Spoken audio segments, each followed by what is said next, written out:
Okay. My name is Bill Davies, the moderator for this year's series of legislative breakfasts. I'd like to begin this morning's breakfast by calling upon Representative Woody Page. Woody, you have an introduction to make. Is Chris Young here? Oh, okay. I think most everyone knows Chris Young and his family. And in fact, some of us have actually were students of his parents and grandparents, actually. And it's my honor to, we have a resolution for him for Principal of the Year. And all of us legislators have signed on to it. And I'll be quick on reading this. It says,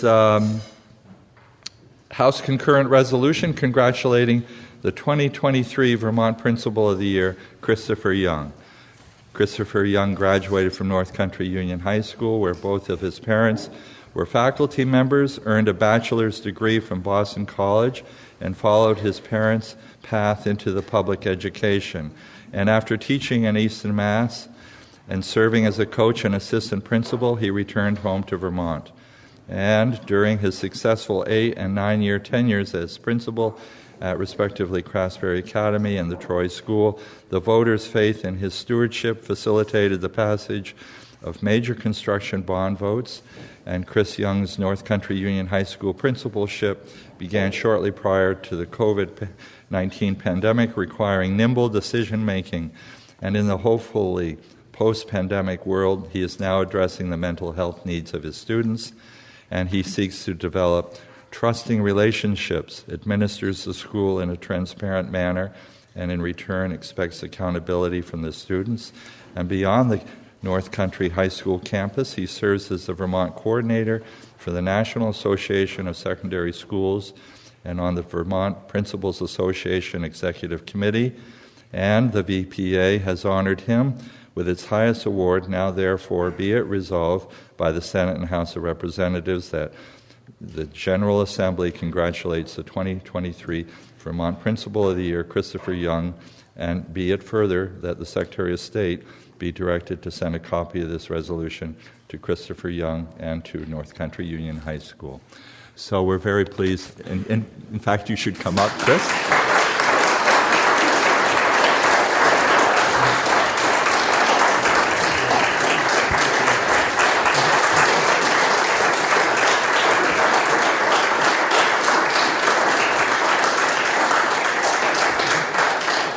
And if I could just have all the representatives and the senators come up, and we can officially present this to him and maybe get a quick picture of him receiving the resolution. Quick one. Hey, Bob. All right. Is he stretched? Oop. Yeah, that's right. Is he stretched? All right. Russ, is there something? Okay.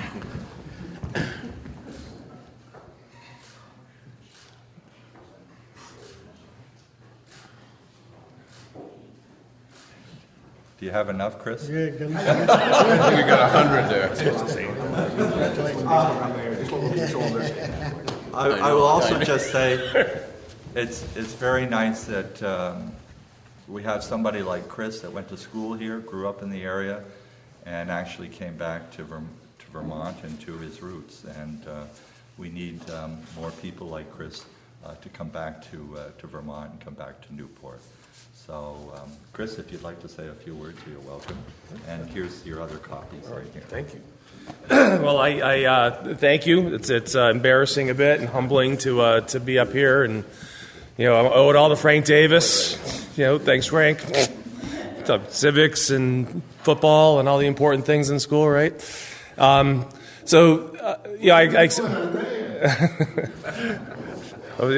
was out of state at that point. I wasn't back yet, Frank. But I accept this on behalf of all the teachers and all the students and parents at North Country. It's the epitome of a community school. While we're the largest school in the area, really we can't do it without the support of all of the community and all the parents that are there. And we have an amazing staff. I love going to school each day, working with our kids. and the hard work these guys do back of me down in Montpelier. It doesn't all just happen. I know that the work that they put in to help taxpayers and to fund our schools is incredibly important. So thank you all. Appreciate it. Thanks.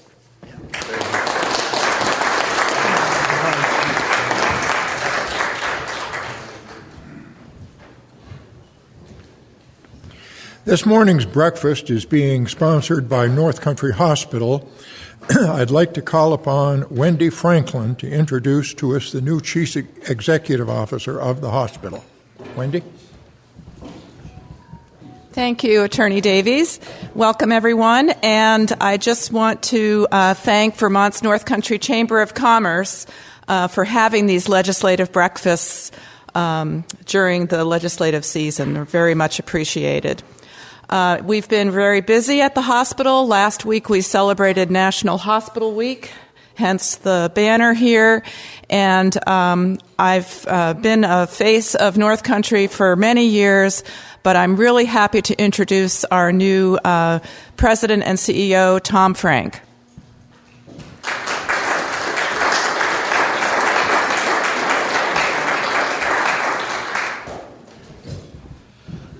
Good morning, everyone. As Wendy said, last week was Hospital Week. It was also Nurses Week last week, so it was quite an exciting week last week at North Country. I want to thank everyone for joining us today, and a special shout out to the legislators for taking time out of their busy schedule to be here today. Thank you. As Wendy said, I'm Tom Frank. I'm the new CEO, but I'm actually not that new to the hospital. The last 3.5 years I have been down at Rutland, but prior to that I spent 7 years as the Chief Operating Officer at North Country. So it's great to be home again, so thank you. I do want to do a special thank you to the legislators for helping pass Bill S-36, the Workplace Violence Bill. Friday night at Nurses Celebration, we do a banquet annually for all our nurses. Our CNO, Megan Sargent, mentioned the passing of the S-36, and there was basically a standing ovation. So that's how important it is for the folks at the hospital, and I can't thank you all enough for the work that you did to help sponsor that bill. So thank you very much. With that, I'll turn it back over to Bill.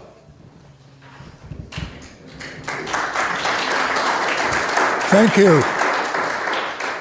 And I'm sure everyone joins with me this morning in expressing our appreciation to North Country Hospital for its generosity in, again, hosting this breakfast. As everyone knows, the Greater Newport Area Chamber of Commerce sponsors the breakfast, and in behalf of everyone, I'd like to recognize Dan Pellerin, who is the Vice President of the Vermont North Country Chamber of Commerce, and without whose able assistance these breakfasts wouldn't take place. Dan?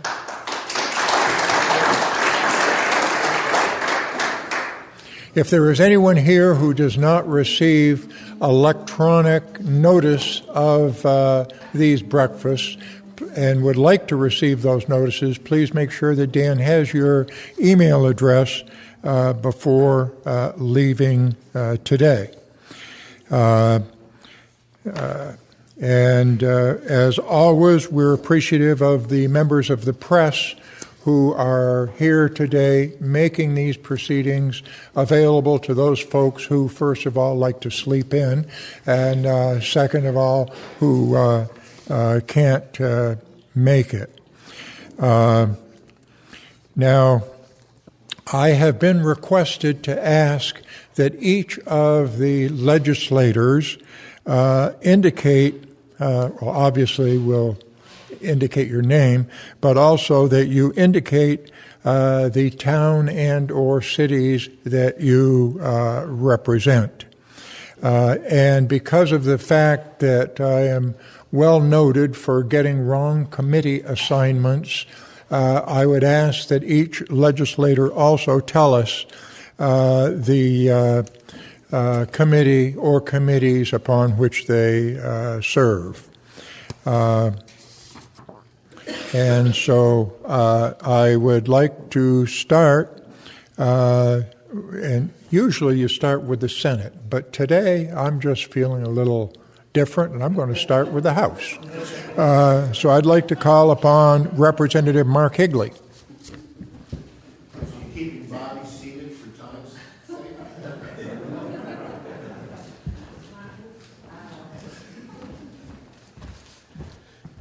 Well, thank you, Bill, and thank you, folks. I didn't realize I'd be first up, but one thing I'd like to show you, and we can't do this on the floor of the House because you can't use props, but so this right here is the new rules in regards to building energy standards for commercial buildings.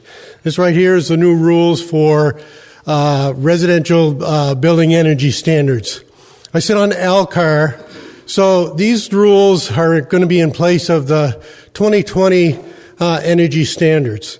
During our discussion on the housing bill, S-100, I put in an amendment to, as a lot of this is testimony as well, from architects, builders, you name it. I put in an amendment to S-100 to hold off on these new building energy standards for 2 years, which many of them in here say that these standards will increase the cost of a house anywhere between $18,000 and $28,000. There's things in here that are you have to create an electrical system in your house now that will require that your house would be completely electrified and be able to withstand, a new panel for that. There's things in here for new insulation, new U values, new setups for electric vehicles and all that sort of stuff. So again, that's just one real quick thing. I always like to talk a little bit about some of the things that are necessary and that I support down there. So I sit on government operations and military affairs, and I guess I failed to mention too that I sit now in a 2-seat district with Representative Marcotte. So that's Lowell J, Westfield, Troy, and Eden, and Irisburg, Coventry, and Newport Town. So just to give you an idea, and I won't go through all these, but there's 26 bills here that our Government Operations and Military Affairs Committee took up. A lot of them are important things that have to do with town charters. It's important. Sports betting. Then there's other issues about divestment from fossil fuels from state pensions. The OPR bill, Office of Professional Regulation. Brattleboro Charter, where they allowed 16 and 17-year-olds to vote. The list goes on there, but one of the ones that really got me was after the Senate came in and talked about their S-39, which is the legislative pay increase and benefits for us. We had just had the same senator in a while before talking about the sheriff's bill. And you may have heard that there's a lot of issues with a lot of the sheriffs throughout Vermont and what they were trying to do to, make sure that there's some issues around they're being the same in the sense of what they do, what they create for their budgets and that sort of stuff. And they were criticized at the time for Caledonia County Sheriff giving out $400,000 worth of bonuses and pay increases for their 16 employees. Well, it sounds terrible, but again, there were 16 employees, and over the past 3 years, there's no benefits, there's no health care insurance, there was no bonuses and all that, and that's what the individual did. So the senator mentioned how no other organization in the state of Vermont can be so generous to themselves in regards to bonuses and increases in pay. Yet S-39 gave ourselves, legislators, a 50% raise by 2027. It also would bring in us to have 1 day a week pay for every week that we're not in session, eligible for state health care, and so on. And I guess, again, my frustration down there is the majority has a supermajority ruling, and there's a process down there, and that bill should have come through crossover. There's a certain date that bills have to come through. Didn't meet crossover. Matter of fact, we got it in May 19th. April 19th. And it was taken up, and we only had like 3 days to look at it. And my point there is there's a process for a reason. And it's not being adhered to down there. The majority has that majority ability, and again, it's certainly frustrating. It's amazing too. So we had a paid family and sick leave bill that came out that was just, had to do it. I mean, it's going to save Vermont from itself and workers and so on and so forth. And then we also had a child care bill. Well, at the very end, last day, there was a compromise between the House and Senate on the child care bill, and the paid family and sick leave fell by the wayside. Again, there was an issue around how's it going to be paid for, whether it's through an income tax or payroll tax. That was resolved, but the paid family sick leave may come up next year. I already talked about the housing bill. Things like, there was $32 million set aside for PCB testing of all schools in Vermont, and lo and behold, Burlington needed $13 million of that for remediation of their school over there. So we halted the program and are going to dish out the money to Burlington and the few that have already had some study around remediation. I apologize for being so cynical, but again, I've worked hard in my committee. I had one bill on the wall. It was a Convention of States resolution. I had asked the chair numerous times if he could give me 15 or 20 minutes to present it. I was told I could, maybe after crossover, whatever it was. It never happened, folks.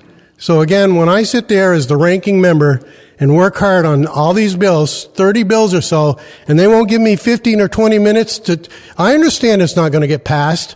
I understand that. I tell him that. And he says, well, it might ruffle feathers. There's too many people that don't like it. It might ruffle feathers. And I said, you know the number of bills down here that have ruffled my feathers? Again, folks, I represent a rural constituency, and I try to tell them what I mean. The bill that we just passed in regards to child care allows somebody making 550%. I may have these wrong because everything is in flux until the last day. 550% of your poverty level. That's a family of four making $165,000 a year is going to qualify for subsidies of some sort. Again, I've never seen $165,000 a year or even close. We as Northeast Kingdom legislators do our best to try to make those folks understand down there what it's like, and they don't get it. Thank you.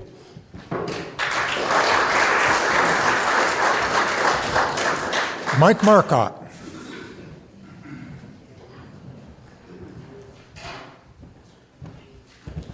Good morning, everyone. Thank you all for coming to this final legislative breakfast of this session. Again, thank you, Bill. Thank you to the Chamber for hosting this, and thank you for also the media for coming out and covering this to get the message out to everyone. And thank you to North Country Hospital for sponsoring this today. As Mark said, he and I are district mates now. I won't go through the litany of towns that we represent again, but I also chair the House Commerce and Economic Development Committee. So this year we were quite busy on a lot of different issues, consumer protection issues that we continue to work on with data privacy, also with unemployment and workers' comp changes that we've made, and also in workforce and economic development, we, I think, wound up with about $40 million worth of dollars going out to VSAC, to the state college systems to help provide forgivable loans to teachers coming into the system so that if they, once they graduate, they stay in Vermont, come and teach at one of our schools, that they will get $5,000 in loan forgiveness for every year that they teach. So we hope to see that as a plus. We've also provided more dollars to University of Vermont for their upskilling program, $1.25 million.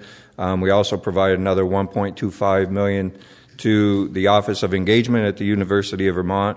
What that does is continues a program we started last year that provides $5,000 for 2 years for any graduate in the colleges or universities in the state of Vermont. It doesn't matter if they're part of the state college system, part of UVM, Champlain College, any private college. It's available to them. The program was just stood up in the last month for the monies that we appropriated last year. In the first month, it was already a quarter subscribed to. So that was about 100 students in less than a month that have signed up for that. So that's 100 students staying here in Vermont for at least 2 years in order to get that $5,000. And what that money does is help provide the gap that students could receive by leaving the state and going to another state to work. So it covers that gap. We've invested a whole lot of money in these students just to bring them to Vermont. The schools have, the state has. They're already here. They have some housing. So we see it as a plus win. One good thing that did happen in the committee of conference in the budget was that we were finally able to get rid of the remote worker program, where we were paying dollars out to people to get them try to move here.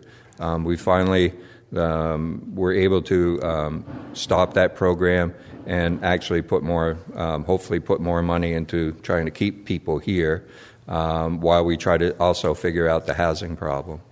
As Mark mentioned, we at the last minute on Friday we came to an agreement on the child care bill. The sticking point between the House and the Senate was how to raise the money, which revenue source would we use. I think the House position was that we use an income tax. I was dead set against the income tax for a few reasons.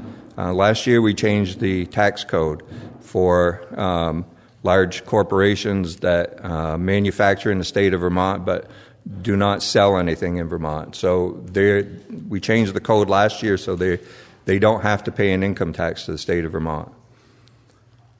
So that would have left them out. They wouldn't be paying for it. And so we're talking about companies like Global Foundries, GE, Husky, who employ a lot of people who would benefit from this child care program that was instituted. Also, nonprofits don't pay for any of that as well. They have no income tax. So it would have left out all our hospitals, would have left out all our municipalities, state government, all nonprofits and they don't pay any income tax. It would have caught all of our retirees who pay an income tax. They would have wound up paying for this as well. Instead, we finally opted for the Senate version, which was a payroll tax. And in my view, much more fair, a much better way of doing it because it does function as a workforce development issue. So it made sense to me that our businesses and our employees would be paying a piece of this. So it's a 0.44% payroll tax on everyone's paychecks. 75% is paid by the business, 25% is paid by the employee. And so in the end, I supported this. We took a lot of testimony over the years in my committee on the reasons why we need child care, early childhood education and child care. And I see it as an investment in the state of Vermont, an investment in our workforce, an investment in our kids. So with that, I'll leave it there. I know there's others that need to speak, so thank you.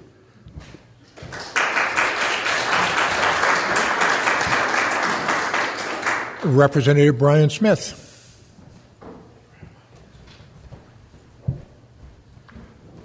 Thank you, Bill. Thank you, Dan, for having this again.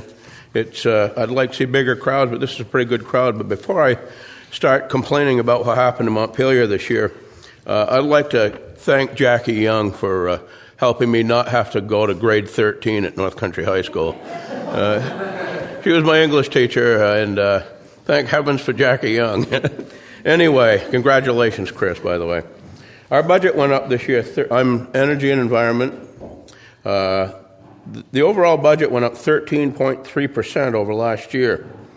$21 million in motor vehicle fees. It's a 20% increase in motor vehicle fees.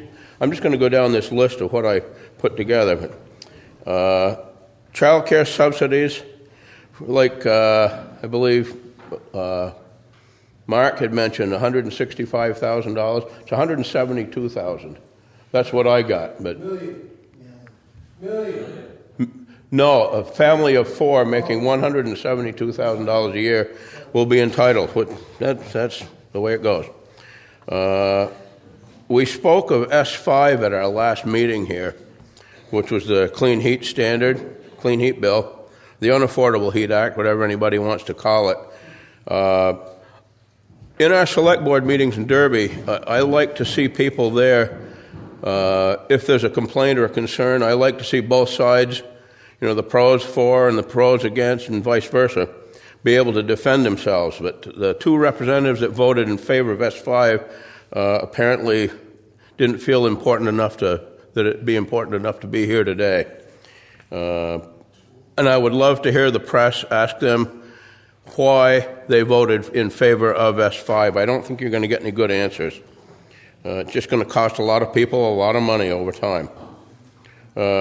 In my committee, House Bill 126 was the Resilience and Biodiversity Act.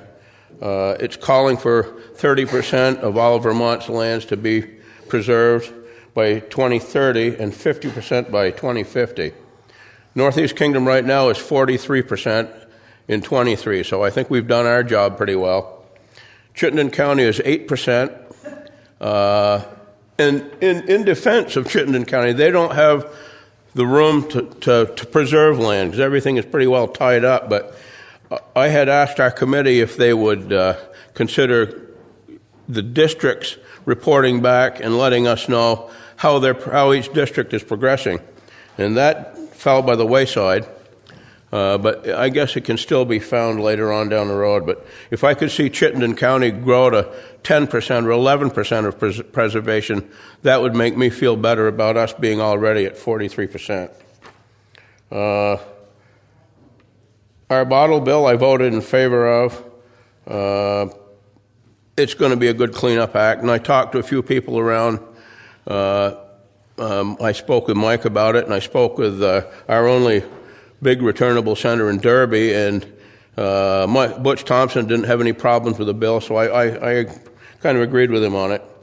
And the last one I want to talk about is H48. I'm sorry that this bill didn't go anywhere. I got a lot of promises from my committee. H48 is the bill we requested the state of Vermont to pursue an alternative site for a landfill. I won't talk ill about Casella. I think they're probably one of the best scrutinized, best inspected landfills, probably on this side of the Mississippi River. But it doesn't change the fact that they built it or continued it to grow on one of our tributaries that comes into this lake. I had a lot of promises saying that it would be brought up and taken up and taken up, and I think I even told Dump that it was going to be taken up, and at the last minute, we can't do that. So it's still on our wall in our committee room, and hopefully it'll be brought up again next January. I don't intend to leave it alone. So that's pretty much it, and if anybody has any questions, you don't need to be in my district to call me, but please feel free to. Thank you.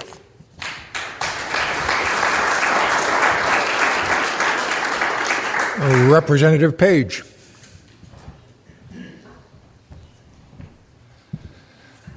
Well, I guess on the 11th, our COVID pandemic was terminated. It's no longer in effect.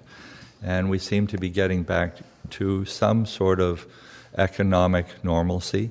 I'm on the Appropriations Committee, and there are some very good things that we've done, but, there's always the good and the bad. And I thought I would cover some of these issues. We have an $8.5 billion budget. And as I said, it does some good things for clean water, transportation, investments in housing, workforce, economic development, that sort of thing. Our housing, we have spent $211 million for housing assistance, support programs, and continued development of affordable homes. You'll see on the news where there's a lot of people that are upset that it didn't go far enough. And I'm referring to the hotel voucher program here. We've had this program since the COVID day, since the beginning of COVID, and it's time to terminate it and move on and to find some other way of supporting our homeless. And the other issue is we're not getting federal monies to continue with the hotel voucher program. So we have to move on, and as I said, there is money set aside for housing. It's difficult to get that housing built right now because all you know about the workforce, we don't have a workforce. Things are more expensive today than they were a few years ago, but we have to move on. S-100 was also part of the housing issue where it made some changes to Act 250. The governor was pleased with it, but he thought it should go further. I didn't vote for S-100 because I thought it had more regulations that affected our towns and villages and might, in fact, change the character of our towns and villages by some of the changes of that bill. And, of course, it did also provide some housing requirements as well. Another thing that we've done in appropriations, provider rate increases, $99.7 million. Here again, I think this is a very good thing for increasing of dental rates, for adult dental services, increasing the rates for primary care, specialty care, FQHCs.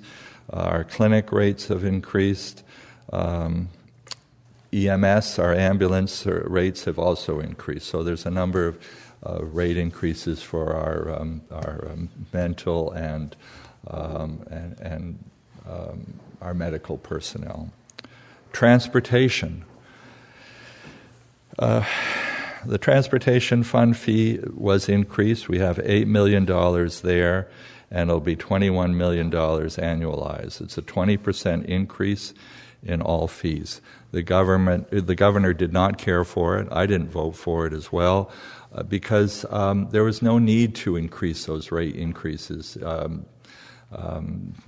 There just wasn't a need, and so you'll probably see some more on that. Capital construction, as far as Newport goes, we have the state correctional facility, which is going to be getting $3.5 million for planning and construction of a better boiler system, and also Newport Courthouse replacement for planning and design, $500,000 there. Have no idea where it's going. It'll probably go in the hole in the ground eventually if they ever find a way to agree on it. I'm not crazy about that idea, but we'll see how it goes. BIPOC, the Black, Indigenous people of color, and New Americans. There will be a Truth and Reconciliation Commission and Land Access and Opportunity Board that's been funded. I'm sure in the future we'll see things regarding reparations for our Indigenous peoples and as well as African Americans. S39, the comp bill, compensation bill. I voted against this, obviously. I didn't think it was fair that as a legislator that I am privileged enough to vote for my own pay raise and increase my pay, particularly when my constituents don't have that ability to do so. The frustrating thing that I find down there in Montpelier is that there are oftentimes amendments that are provided to these bills. And for this bill in particular, there were some amendments that were asked to be considered. One such amendment was that we don't give ourselves a pay raise. We don't vote ourselves a pay raise. We let a committee, perhaps, look at the possibility of raising what we're compensated for in the future, rather than just going ahead and giving ourselves a pay raise. That seemed fair to me, and I voted for that. There was also another issue regarding when we go down there, we can stay in, we can rent rooms. And generally, you get a group of people that will rent a room together, legislators renting a room together. Their per diem is fully paid for, even though they're sharing the cost of the rent for that particular room. And there was an amendment that went forward that that we are only paid what we actually have to pay for our rental. But that didn't go anywhere. So you see some of the things that we're up against. I will briefly just say that the S5, the Affordable Heat or Unaffordable Heat Act, whatever you want to call it, there were some amendments that Mark Higley, Representative Higley, put forward. One was to, well, there was just some amendments that were related to it. And as far as S5, I voted against it. The Public Utility Commission is going to be starting crafting their legislation for the future. And on that committee, there are no elected officials that are on that committee. There are individuals that are appointed, and I didn't think that was right. Emergency communications. As many of you know, we used to have an emergency communication system here up at the State Police Barracks. There's been given out up to $4.5 million to pilot a new regional dispatch center or expand capacity at existing regional dispatch centers. That hasn't been decided what we're going to do. So who knows? We could very well have our dispatch center back here. We'll see what happens. Human Services, Food Bank, $3 million. Preventing child abuse, $300,000. Prevention and recovery from drug addiction, $4 million.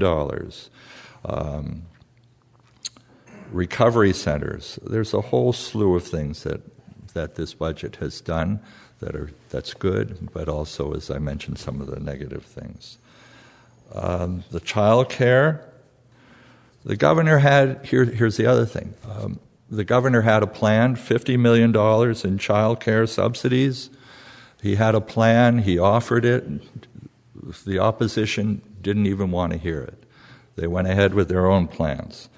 And as Representative Marcotte said, the payroll tax is going to be not just for employers, but it's also going to be for employees.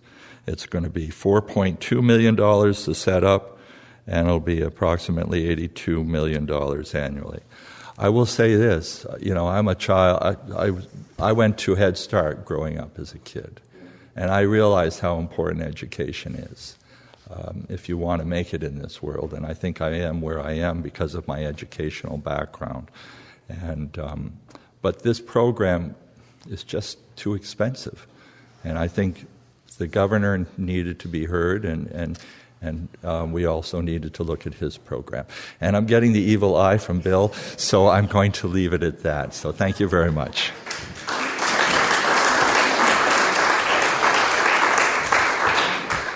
Larry Labor. Hi, Bill. I was hoping you were going to put Russ in front of me, but then I could talk a lot less. Good morning. Thank you for inviting us here. My name is Larry Labor, for those who haven't met me. I'm going to read to you 12 towns, because I have the biggest district in the state geographically, and probably the least densely populated. I started at Beecher Falls, go down through Canaan, then Leamington, then Norton, then Island Pond, then Averill, then Holland, Morgan, Charleston's. Who am I forgetting? Oh, the Gores. all three of them. That's the least densely populated. I'd like to bring back to you some issues that are going to have an impact on the Northeast Kingdom that I did act on. One of them was for landlords who do rental properties. So I did contact some landlords to find out what the issues might be, because it had been brought to my attention. But apparently when utilities do a disconnect on, say, electricity, even though the tenant was responsible for the electrical bill, only the landlord got noticed. Well, that's not a good thing, as was demonstrated by one particular circumstance. The party was moved out of one of the properties in January. In February, the disconnect was done then, but the landlord didn't know it. Tenant was responsible for that one. February, the cold snap came. All the water pipes froze, and that was an upstairs apartment. Ruined that one, ruined the one below it. So that was a very expensive bill. And not just the restoration of them, but the loss of revenue because they couldn't be rented for a while. So I worked on that one. It was called H21. Did get it passed. It was one for the R side. There were damn few of those. The interview list, or the witness list, was not very long. Green Mountain Power, Vermont Electric Co-op, the proposer of the bill, and two other reps from the Northeast Kingdom. I was a co-sponsor. I was happy to work on it. Woody Page was the original sponsor. It took some politicking. You had to prove to the utilities that this was going to be a benefit for them also. Well, then you get the PUC involved. So, yes, it did pass. All bills mostly would be coming on July 1st. But the PUC is not regulated by the legislators. They're not elected. They're appointed. They make the rules. So they negotiated till January 1st, 24. So they got the whole summer and fall to do the regs on this. And a lot of it has to do with privacy. People have a right to expect the protection that their accounts aren't going to become public. So you can do that by either meter numbers and on intake forms. Interesting. It was an interesting trip. Let's put it that way. S5, I voted against it and all but two Northeast representatives voted against it. It's not fair for people in the northern part of the state and those in the least populated part of the state to foot the bill. It doesn't work well. It does work, but it doesn't work well. I also proposed and I probably mentioned this once before, an EV charging bill. Right now we're subsidizing all of them. None of them are paying any gas tax. There's over 8,000 of them. That bill is stuck on the wall. It's not even in my committee. But couldn't move it. I did help one of my small towns. They needed a charter change and funding to create a hiking trail up Mount Monadnock, parking area, that kind of stuff. That's in Leamington, a town of about 100 people. The next one I helped out was another charter change, and that was in the Unified Towns and Gores, the three Gores. They needed a charter change so that they, like many of us, they're aging out. They have no more listers. well, you can't just, the select board just can't go out and hire a lister. It's more complicated than that. You got to get the charter changed, you got to bring it to the town meeting and get the voters to change it, approve the change, and then you can go search for one. That was inserted. My bill was staying on the wall, but I got it inserted in another bill, sort of like what we call a Christmas tree bill, and that got passed. So now they can have their town meeting in March, and they can legally go out and search for a new lister/appraiser on a contract basis, so long as they've been certified. Yes, Bill, I see the hook coming.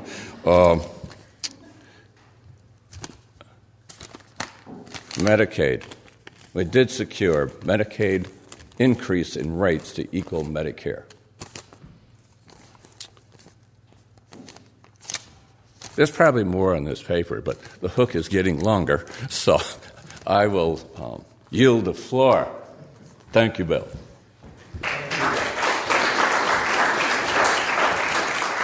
With the lighting being as wonderful as it is in this facility, I just want to double check and make sure that all representatives have had the opportunity to speak before we move to the Senate. Okay, Senator Starr.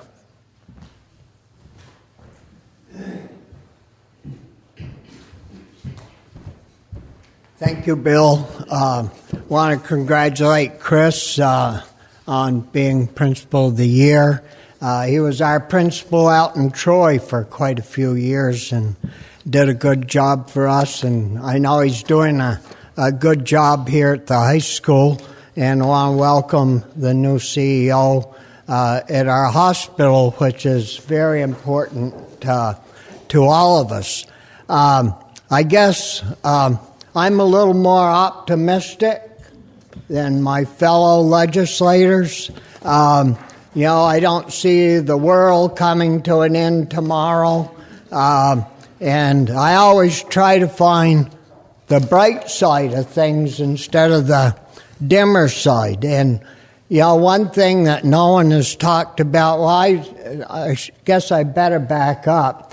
I'm Bobby Starr from Troy. I represent Orleans County with the exception of Newport, Derby, Holland, along the northern border.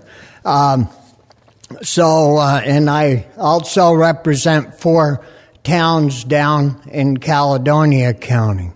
I've been a rep, and now I'm the senator for Orleans County. But one thing that hasn't been mentioned that we did that was, I think, really positive was passing the Universal School Meals Program. So all of our children, regardless of who they are, where they're from, if they go to a public school in Vermont, they're going to eat breakfast if they need it, and they're going to have hot lunch if they want it. And, you know, the reports that I've worked on that for 6 or 7 years, because you don't do anything down there usually overnight. It takes a lot of coaching and prodding, but every person that we had in, from school administrators to hot lunch people to parents and even the children, thought that was such a great deal to get done and passed, and there's no more stigma tied up in little Johnny didn't have money, or the kids don't go home and hear the parents fighting over the $200 hot lunch bill that they got to send a check or the kids can't eat. So then anyways, that got passed. We did a 5% increase for our Northeast Kingdom mental health, or the mental health agencies around the state, as well as the VNAs, which all of us, when we get to a certain age, need the VNAs, and so that'll keep them around. The child care bill, we've heard quite a bit about that from other reps, the average person with a payroll tax, and the reason in the Senate we didn't go with an income tax is because that would take in elderly people and people on retirement, and it was the people working and the employers that hired these people that were supporting the bill. And so the average person, I believe it was around, now this is a year, and what it's going to cost them at that .004, about $250. So, I don't see where it's going to rob anybody of a lot, but it's going to get these children into proper, well-run daycare centers and try to get them ready to go to preschool. And you talk with teachers, and they say, well, if we can only get those kids to the 4th grade, we've got it made. It's those little primary grades where the schools and the teachers are having such a rough time. I met with a group of lake folks that own property around the lakes, and A&R was going to discontinue the Lakewise person that goes around and helps them organize cleanup of the lakes, the weeds and junk, and we did get that funded. The PCBs, I know I've been on the phone pretty steady with Chris off and on, went to via satellite, of course, one of their meetings last week. North Country's got a serious problem with that. And we do have, they talked about Burlington getting most of the money. Well, they're flattening their school because it isn't worth trying to save. So, sure, we had to give them extra money to help tear the $16 million, because it's going to cost about $22 to tear that down, get rid of the contamination. But there's $13 million left for North Country, and I sit on appropriations in the Senate and have been assured by my fellow committee members that when we go back in January, if there isn't enough money to cover that, we're going to cover it. So North Country's going to be in good shape, I think, with that. I know I'm running out of time, but you started me at the end.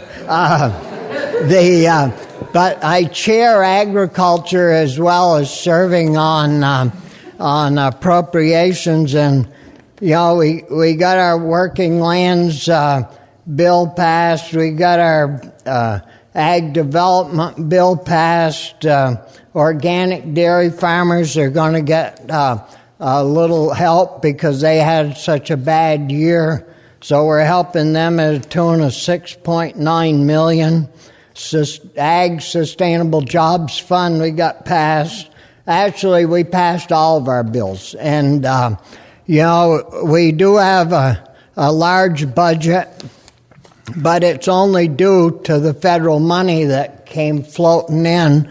And there was some mention about the motor vehicle fees going up, but that $20 million that's going to cost all of us a little more for everything is going to bring $80 million of federal money in. So we're going to have that 20 is going to make $100 million for keep our roads and bridges and all that. So, and I think Russ will probably report more on transportation stuff and the institution. So, thank you. Yes.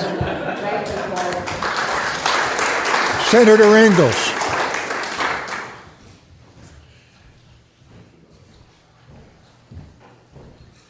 So I want to thank everybody for coming. I want to thank everybody for coming all year long.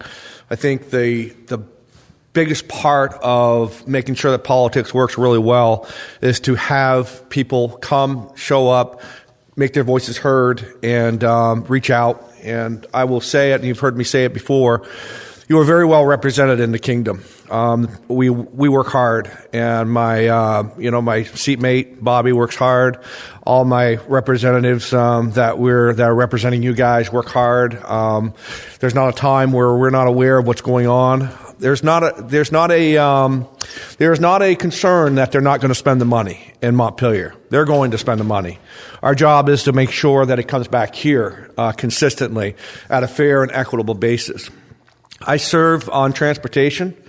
Transportation passed nearly $1 billion budget. We're still after things as far as major infrastructure, anything that can do a fundamental change. We were very proud to put back more monies to towns this year for those nagging problems that just couldn't seem to ever get ahead of, whether it be paving, whether it be that bridge, whether it be a new boiler system in the town hall. We were able to fund more money back into that. The party is over with a lot of this money. We spent $10 billion in a little over 5 years. We still have a burn rate through 2027. So it's very, very important that we still keep the focus on fixing these problems that are transformational within our state. We're going to pave more roads this year than we have in the past. I think we're on the 11th year of spending over $100 million on paving. We're probably $130 million on paving, more bridges, everything. So that's pretty big there. I'm also the chair of institutions. As Bobby had referenced, monies that come available through the federal dollars that are disappearing. Working closely with his committee, we were able to have $27 million of match money secured in our institutions budget that leveraged $320 million federal dollars. The House had taken that monies away with ideas that, well, we'll figure out how to do that. But when you can spend $27 million and you can get $320 million back, it's kind of a no-brainer. We also there's a lot of projects out there. Towns are trying to make sure that they're not dumping their effluences into our lakes. We had another $20 million that the House had tried to take away, and we got back most of all of that. And what that did is there was a lot of communities out there. They just don't decide they're going to do something. It takes a long time, and you have to twist voters' arms. And you have to make sure the money's there. And we had 20 communities at town meeting finally pulled the trigger because they were pretty much guaranteed that the state's portion of the bill to help them get started would be there, and that got taken away. And again, between Bobby's Appropriations Committee and Institutions Committee, we were able to do that. Because North Country is sponsoring this, I want to spend a little time on what we're doing for them. I was the lead sponsor of S36 after listening to North Country and listening to NVRH and just hearing the overall dangers that were going on. In a total disrespect to our heroes in the healthcare field, we thought that it was really time to put some teeth into protecting them. I wish we could do more, and I think we will do more, but this is a good start in the right direction. At least it could bring another layer of security to keep our heroes safe. I don't sign on to many bills. I don't sponsor many bills.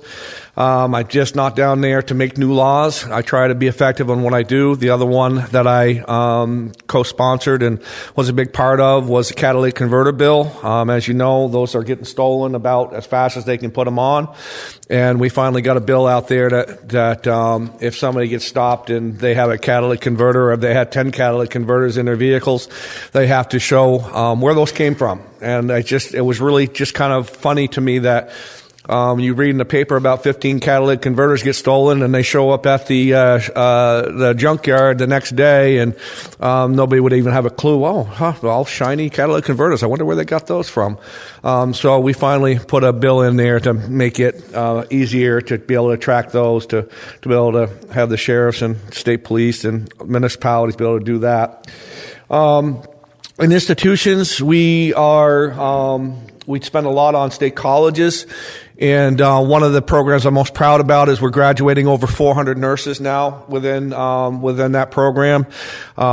We are putting in these high-tech labs where these mannequins or dummies or whatever you might want to call them are so high-tech that you can program them to either give birth or to have a heart attack or whatever scenario that you might want to do. And it allows more, and these things are so real that if you do something wrong, they actually will say ow, or they'll say something to let you know.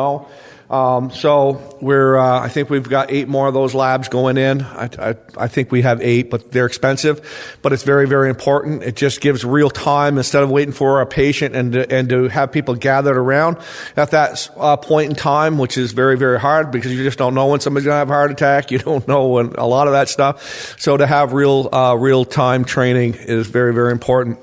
And hopefully the amount of nurses that we're graduating will make a difference, and hopefully we can keep them here in the state of Vermont. I want to congratulate Mr. Young. His family's got a strong tradition of education in the kingdom. I can remember when you came back into the kingdom, and I was just, even then, even not even being where I was right now, just so proud that somebody who had been raised here came back and was not only given the opportunity, but took the opportunity when you had many choices to go elsewhere, but you came back to serve the kingdom, probably at a lesser rate of where you could have been elsewhere, and we really appreciate that very much. Yeah. So I see Mr. Davies is up and going and ready to go. But again, I want to thank everybody for your advocacy as far as to let it be known everything that's important to you. We fight for you. We have to do better. Our voter turnout is really, really, really poor. Just remember that it does make a difference if you go and pull the lever for your candidate. We need more bodies down there. We need more help. Our lifestyle in Vermont is under attack, and it's not like it's going for the better. If you want to be like California or you want to be like Massachusetts, then we got to keep on going the way that we're going. But I do know that we can muster the troops up, and we can make a difference if we all just show up. Thank you very much. Our first question or comment is from Terry DeFazio. Thank you, Bill. I'll make this very, very short. This is Terry DeFazio from Newport City. I would like to know the legislators' opinion on House Bill H305. I personally am against it.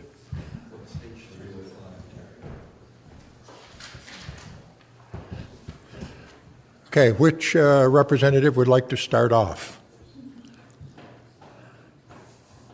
Well, Representative Page, since you have a piece of paper, let's start with you. I'm not familiar with 305. It says this bill increases cost fees for working Vermonters and authorizes pharmacists and pharmacy technicians to give COVID and flu shots to 5-year-olds. I would assume that giving those shots to 5-year-olds has the approval of the parents. I'm not crazy about increasing costs for pharmaceuticals for our people that are ill, and so I would oppose this bill as it's written. Larry, you probably can I refer this to Larry since he's a no? Okay. Running out of time.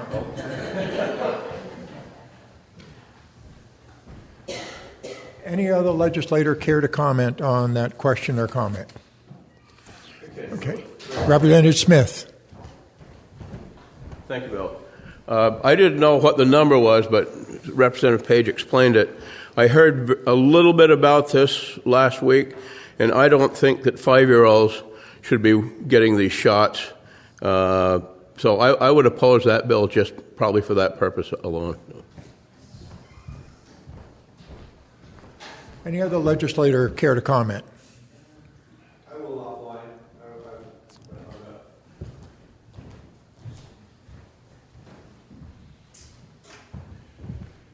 Having spent most of my life in a pharmacy,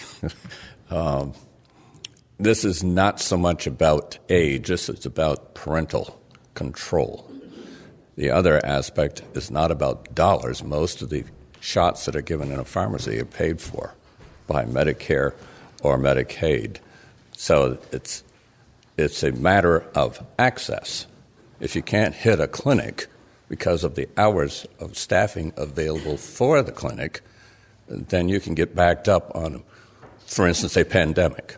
So we're going to be living with a constant pandemic, not just COVID pandemic. There are going to be more disease states. And as our healthcare systems get loaded with the effort of maintaining immunizations, that causes more of an increase in staffing, which is at the present difficult to achieve with any economic certainty. Hopefully some of those 400 nurses that are graduating will be coming back to the Northeast. We need them. But we're in competition with Berlin. We're in competition with 11 other hospitals in the state. Most are in a better economic area, and therein lies part of the problem. So it's a matter of access. It's a matter of maintaining parental control. And you have your anti-vaxxers out there. This is a choice thing, not a mandatory.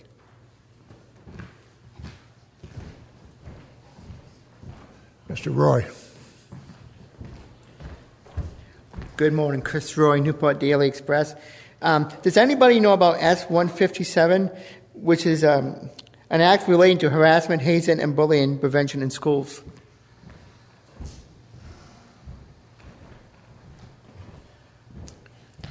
Any legislator care to comment? Okay, Senator Starr. Thank you, Bill. Chris, I don't believe that bill has come out of education or judiciary at this point in time.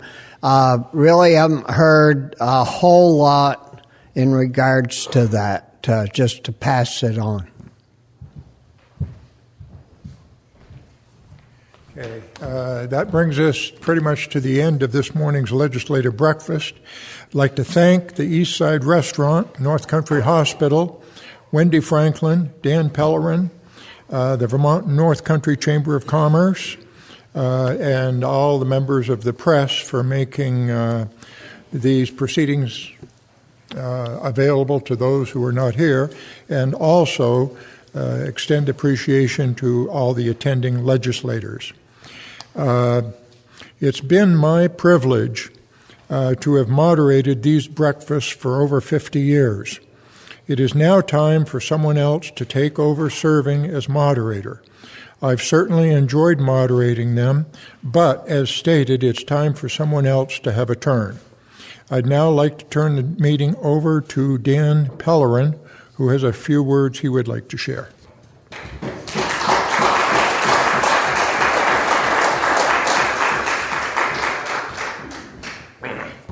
So, we'd like to thank him.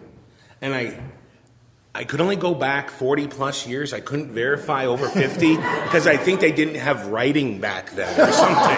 So, yes. But and Woody, was the email that were you able to do the resolution?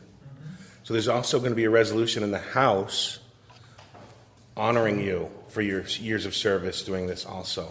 So again, on behalf of everyone here, the years of doing this, we thank you very, very much. Well, thank you very much.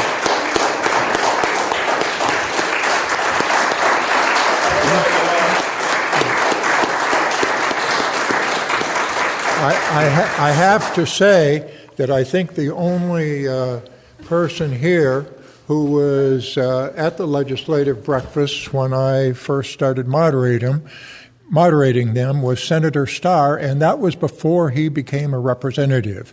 If I recall correctly, it was a meeting at the North Troy Hotel, and I don't remember his name, but there was somebody from Lowell, I believe it was, who was the representative of that district, and then Bobby became the representative. So that just a few years ago. Thank you very much. Thank you.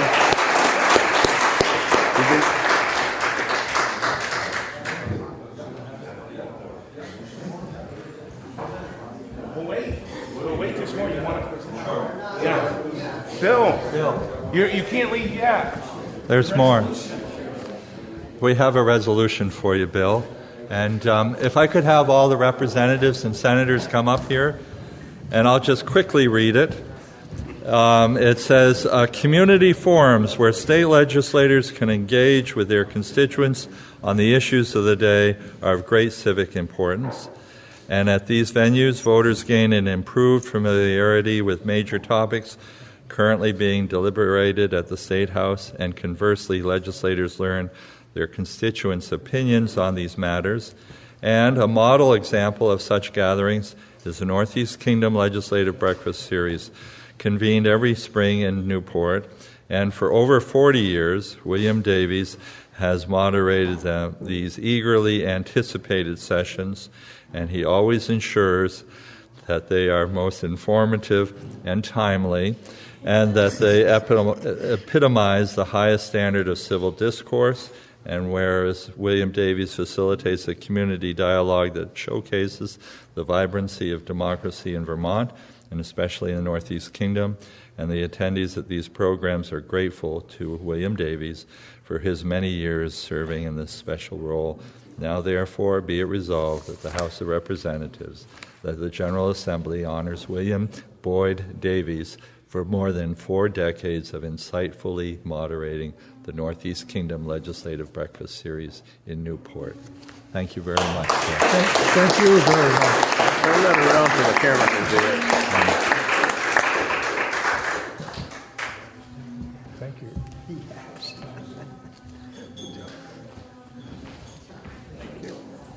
Way to go, Bill. Thank you. No.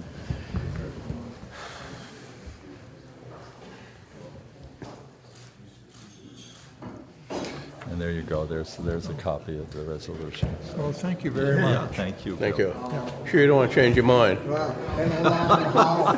Yes, it is. Yes.